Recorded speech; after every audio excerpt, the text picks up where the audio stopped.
Welcome, ladies and gentlemen, to your Libra April 2022 predictions. Hi, I'm Nigel Saint James. For those who are stopping by for the first time, welcome. Great to see you. Hope to see you again. And for the subscribers, much love and affection for you always. We have the best club on the internet here, don't we, in the Tarotverse? Even though, of course, you do and are free to look at plenty of other tarot channels, as everyone does.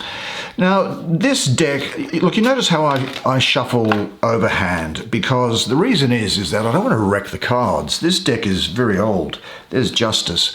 I've had it a long time. It's a Hindu-themed deck. It's called the Sacred India Tarot, and it's virtually impossible to get.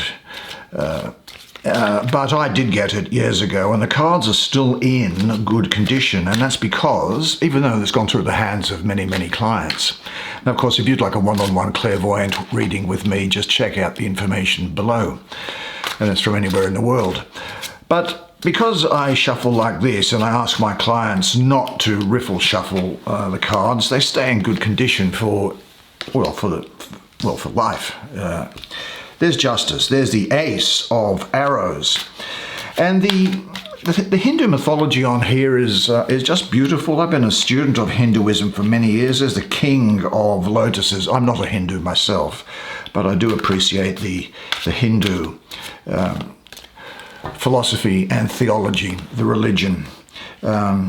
Beautiful books, the Upanishads, the Rig Veda, I love also the Bhagavad Gita, and you should have a look at the Bhagavad Gita. It's actually a short book, it's free, it's on the internet, and if you do nothing else, just read chapter 7, because chapter 7 gives you a great outline as to how the Lord Krishna explains his attributes as the supreme being. Hinduism is actually a monotheistic religion. Most people who are not from the subcontinent and the people who live around the world don't recognize that. But all the other gods and goddesses are just attributes of the one God. There's the Page of Arrows. And of course, it's replete with mythology and stories. Myths are a way of enabling you to express in language and to experience a mystery. That's what a myth is. It doesn't mean to say that something is wrong, but it's a way of experiencing and trying to understand through the use of language and imagery, a mystery, which is of a spiritual nature. And there is the 8 of Staves. Good for you. Well, why don't you now come, sit down here next to me. We'll have a good close look at the imagery on these cards together while I do the reading for you. I think you can see those. Let's have a look at this card first, which is Justice, Major Arcana. We should really start with the Major, shouldn't we? And what do we have here? Obviously an Indian mythic figure, well, Varuna, guardian of cosmic justice, Lord of the Sky, who was once the most revered and powerful deity in Vedic India. When it came to ultimate principles, Varuna was the great god who sustained the universe. Originally a dual god known as Mitra Varuna, the former ruling the day and the latter the night, he merged into one elevated deity. Varuna became the great observer of deeds, punishing actions that transgressed not just the law, but the cosmic order as well.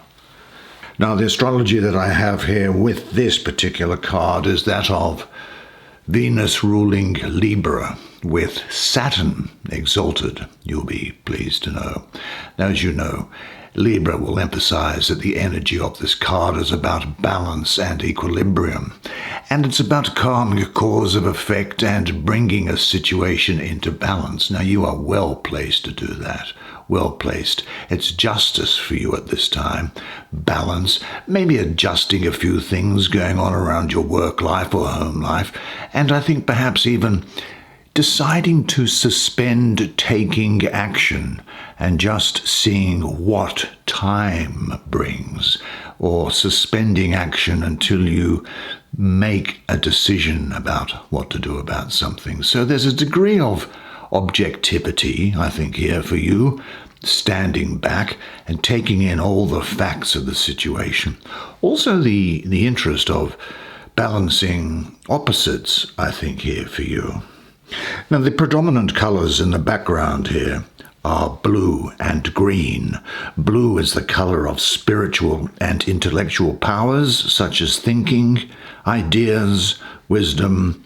Green is the colour of creativity, the power to put ideas into action. So this is also, I think, in a sense, a summons to you to avoid all extremes in your daily life just at the moment. Now, this may refer to emotional disturbances in relationships, or at work, or in some creative activity, or in dealings with money. Total centeredness and inner balance are needed if the great new ideas arising now are to bear fruit. From a position of balance, everything develops in a balanced way, in its place, given its appropriate value.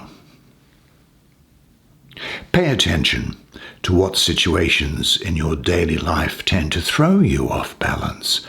Discover the conditions under which you find harmony again.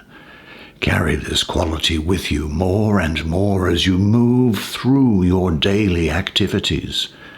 Now, what helps you to reach your calm center and stay there? And what happens when you lose your center? But say this to yourself: I am balanced and centered. I honor my word. I value being truthful in difficult situations. The abundance and beauty of nature is a reflection of my own nature. I am at rest in my own center. Well, where shall we go next, do you think? I kind of like the look of this card in here, and this is the characteristic blue here. Now, blue has a great affinity also with the planet of Venus, which is your planet, of course, as you well know. Now, this is Pradyumna. Now, Pradyumna is the son of Krishna. He is an almost perfect, positive role model. There is hardly much that is negative about him. That is admirable, but it makes for maybe a pretty bland appraisal of his character. Well, the king of lotuses here has to go very much to the dark before the shadow side takes hold. The name Pradyumna means conquers all foes, so it gives some indication of his stature and prowess. He suffered the fate of all great men with even greater parents, and an admiring obscurity, I suppose, is how to put it that way. It does not seem to have disturbed him at all. Now, around you at this time, and likely to be important to you in some way, I'm getting from this, are Pisces and Aquarius. Yeah, very much a man with Pisces and Aquarius. Look, I also think that this is talking to you about a capacity for giving, of reaching higher emotional planes, spiritual relationships. I think, though, it's also talking about somebody else. And although these court cards can be either male or female, I'll characterize it as a male for the obvious reason. This is someone, I think, with commitment issues. Someone who's kind of friendly, but passive. Somebody who is really attracted to excitement. And someone who can develop an unsustainable enthusiasm for things. Somebody who is sensitive, but actually quite shallow. This is a person who has perhaps mismanaged his affairs continually, and without any luck coming in, his career can can kind of resemble a record of failure, Often this is going on with his mental civil wars that he's got, because as a king he's got fire and he's in the sort of water, so there's a conflict there. And there's a mental civil war going on there, which can sometimes lead to substance abuse, particularly alcohol, maybe drugs. Now, at best, this is someone who is loving, generous, supportive, and tender, and maybe even somebody who can be able to, funnily enough, get some sort of spiritual achievement, but they're not in your life for very long. I will say this about them, and the lesbian and gay audience, please make the necessary adjustment, but they like the opposite sex, and the opposite sex likes them. This is a person who is charming, but not very deep, ruled by the emotions and not very practical, and will really try and flatter you rather than pick up their share of the expenses.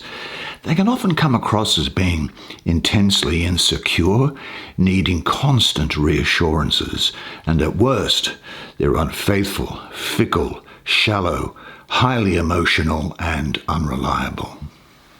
Well, nevertheless, things are happening for you in your life, and let's see what's going on. We might deal with this fire card first.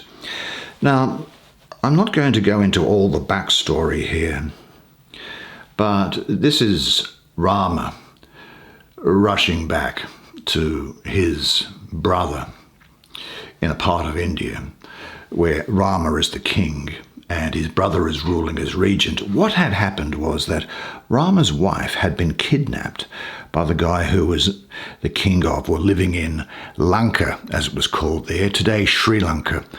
Now, Sri Lanka is about 880 miles or 1,400 kilometers in a straight line from India. And so what he did was he called upon his divine friends to construct a stone bridge across the sea, all that distance, and then waged war in order to get the wife back. Now, this took 14 years. Now, what happened was that his brother had threatened to commit suicide if Rama did not return within the stipulated 14 years, because that's the period that the brother had agreed to hang around and rule the region. So this really needed something almost like a jet plane to get back in time.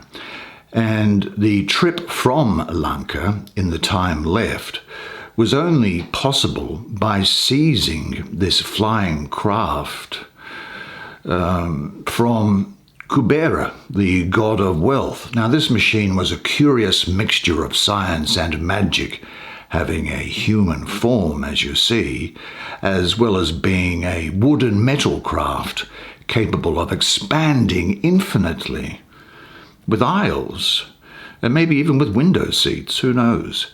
Its fuel, apparently, was kept in vats on the flight and was an amalgam of wine, honey, mercury, and various herbal concoctions. Now, what is of interest here is that the astrology that is surrounding this energy is that of Mercury ruling the first decan of Sagittarius, 23rd of November to the 2nd of December. Well, I'll also say this, that in the number 8 here, mystically, I have the planet Mercury associated there as well. So there's a double dose of Mercury here. So there's a double dose of intellect and a double dose of communication skills. Now, Mercury is the planet of communication, and Mercury in Sagittarius, well, Sagittarius has the swiftness of the arrow, and this produces something of a restless intellect for you at this time. And there's also the need to have clear, direct, swift communications, overcoming misunderstandings. You'll be overcoming obstacles, and events are going to be moving quite fast. Blockages are going to be removed. Opportunities are coming in. They're arriving quickly, and the manifestation of results is here. Now, this is the card for overcoming the hindrances which stand in your way the blockage is being transformed now into something which you can deal with. You see, if you state your own standpoint openly, directly, and clearly, these hindrances can be transformed. Misunderstandings will yield to clarity. You have found your own inner center and can present your position with emphasis and openness. And a problem which has appeared insurmountable until now fades meaninglessly into the background because of your clarity. And if you overcome the tendency to hesitate and are prepared to call disturbing influences by name, you rob them of their power to restrict and to hinder you. The point here with this energy, and it's in connection with these other cards that are here as well that we've already looked at and to look at, is that you can transform any situation, any problem, or any obstacle at this time by taking swift action with direct communication to resolve it. This is a strike while the iron is hot card. It's a short energy card. And it does, as I say, highlight the need for clear communication to manifest the things you want in your life. I think this also talks about refinement of that one's flame energy. So you need to be clear with others in order to manifest things for the highest good. And I think you can also expect it to be busy, as this card has a lot of energy propelling you to your goal, just as this craft is propelling these people forward. I think you may quickly complete a project is underway. Now, what you need to do is you need to determine where your energy will be directed and get on about it. Do you know, the moment has come for you to define where you stand. If you are open and remain centered, misunderstandings will be cleared. Is there anyone to whom you do not dare openly state where you stand? Use this opportunity to open yourself up more to those people who mean something to you. Talk to them and say this to yourself. My openness and self-confidence opens the hearts of those I love. And I do see you prevailing and being successful in that area, because this card here is demonstrating exactly that, and you'll notice that it is sitting on top of this card, so it's intimately connected with it. Now let's have a look at the imagery just by way of interest, shall we? And then we can see what there is that it heralds. Well, the adolescent Bhishma is displaying his supreme skill in archery by holding back the water of the river of heaven, the sacred Ganges River. Now that river is also his mother. It is a transitional moment which is moving him towards the mature responsibilities of warrior adulthood while combined with the playfulness of a child. Now, the casual and skillful expression of supernatural ability announces a heroic destiny, but his divine mother's somber countenance, as you see here, I think she's proud, and yet she's serious, because she's showing more than just mere maternal apprehension there. And I think in the story that what happens is she ends up having to hand the son over to his human father, the king, Shantanu. Now there are some people, there, but there are some people for you, I think, who are going to be important, and they are Aquarius, Capricorn, Pisces. Yeah. This is the Lord of the root of powers of air, and it talks about you having intellectual clarity here, some great original thinking, brilliant powers of thought, almost as if there is a divine inspiration. Quick fire thoughts and ideas, just as this thing was saying. That which is created in clarity will carry quality visibly and pass it on. Do you know, your present clarity here is a wonderful condition for your undertakings. You'll be able to recognize facts and call by name things which other people would prefer to sweep under the carpet. This entails a great responsibility on your behalf, though. Be sure never to express your insights heartlessly. But when you are fully in contact with love, use your arrow without sparing yourself or others. And the question that you might ask yourself is this, or questions rather: what supports your clarity? What hinders your clarity? See, the truth which you speak has neither past nor future. It is, and that is all it needs be. And say this to yourself at this time: I trust my clear perceptions. Then that brings us finally, I think, is it finally? Yes, it is, finally. Oh yeah, these guys. Okay. Now, we'll just have a little bit of the mythic history and then we'll talk about what it's going to be doing for you as well. This is Nakula and Sahadeva, and they are the twins, shadow heroes of the Mahabharata epic. And they're the youngest of the 5 Pandava brothers in that ethic. Anyway, they were great warriors and actually quite strong intellectuals in their own right.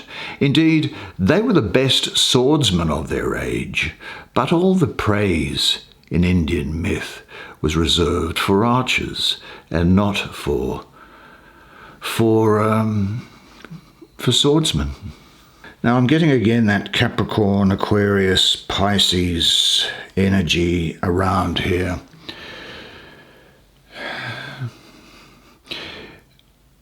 You've come out of the clouds and into clarity, which has been shown here. And there's a victory over moods. But this can represent somebody. This represents a fresh intellectual clarity which shakes everything up. It's as if old altars are being demolished, which are exploding and sending clouds of smoke, rubble, and ash into the air.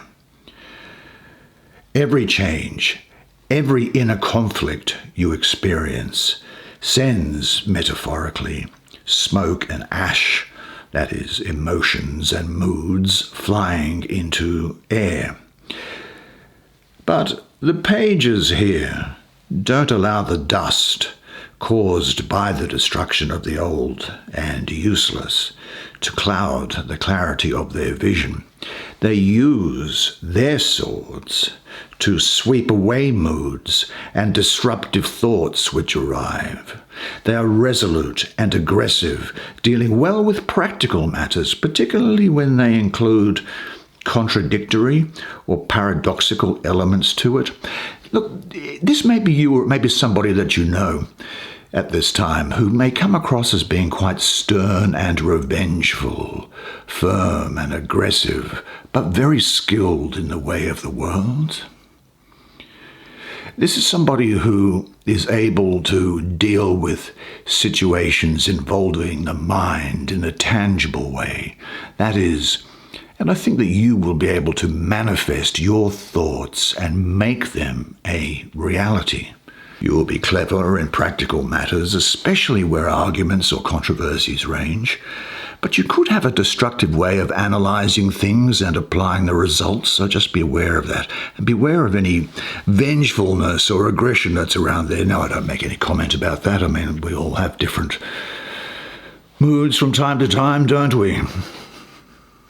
You'll be very forward and outgoing in your manner, and you'll get your ideas grounded in a tangible way. This other person, though, could be fighting battles internally and externally, is the feeling that I'm getting here. but you will be very adroit, as I say, in the settlement of controversies. Sometimes this represents someone who, and this could be you, that follows your own bent rather than serving another. And in due course, it seems that you have chosen right and ultimately gain your reward. Now, this can be following the heart, following a lifestyle, maybe becoming an entrepreneur or starting your own business. A lot of people will think, my God, what's gone on? This person has thrown everything overboard. But ultimately, it turns out that you've made the right decision. So your thought and vision may at times destroy holy altars, but don't let yourself be buried by the flying debris. Don't allow your moods to take hold of you. Remain true to your real ideals. What old altars are present in your surroundings in your life? Have you the courage to destroy them? Look inside and see if your rebellion is rooted in love. And say to yourself, my rebellion is positive, constructive, and creative. Well, what a particularly fascinating set of cards for you. That's the way it is for you this month. Well, thanks for joining me. It's been really great to see you, and I loved sitting down with you and doing that reading for you. I hope you enjoyed it as much as I enjoyed providing it to you. And isn't it interesting? Isn't it interesting, all that stuff? Well, remember one thing, of course, and that is this, that you are a legend, and I look forward to seeing you again next month. And until then, it's bye for now.